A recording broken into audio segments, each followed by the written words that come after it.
નમસ્કાર. ખૂબ interesting case છે. મારુતિ હોસ્પિટલમાંથી આજે 7 દિવસે ડિસ્ચાર્જ થાય છે. આ પેશન્ટને રાત્રે 3 વાગે ભર ઊંઘમાં કોઈ વસ્તુ કવડી ગયું એવું જાણવામાં આવ્યું. 108 દ્વારા તાત્કાલિક હોસ્પિટલ લાવ્યા.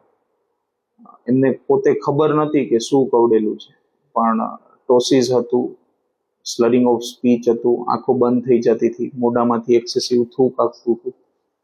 એટલે ન્યુરોટોક્સિક સ્નેક બાઇટની આપણે સારવાર કરી. વેન્ટિલેટર ઉપર ન જાય એના માટે ખૂબ જ પ્રયત્નો કર્યા. વેન્ટિલેટર ઉપર ન ગયું પેશન્ટ. એના પછી પેશન્ટને આપણે ઘણા જ બધા એએસવી દેવા પડ્યા છે. ઘણી જ બધી ન્યુરો ક્રિટિકલ કેરની મોડાલિટીઝ આપણે ઇમ્પ્લાન્ટ કરી છે. આજે સક્સેસફુલી અમે 5 દિવસ પછી પેશન્ટને રૂમમાં લીધા છે. રૂમમાં લીધા બાદ આજે 7 દિવસે અમે પેશન્ટને ઘરે મોકલીએ છીએ.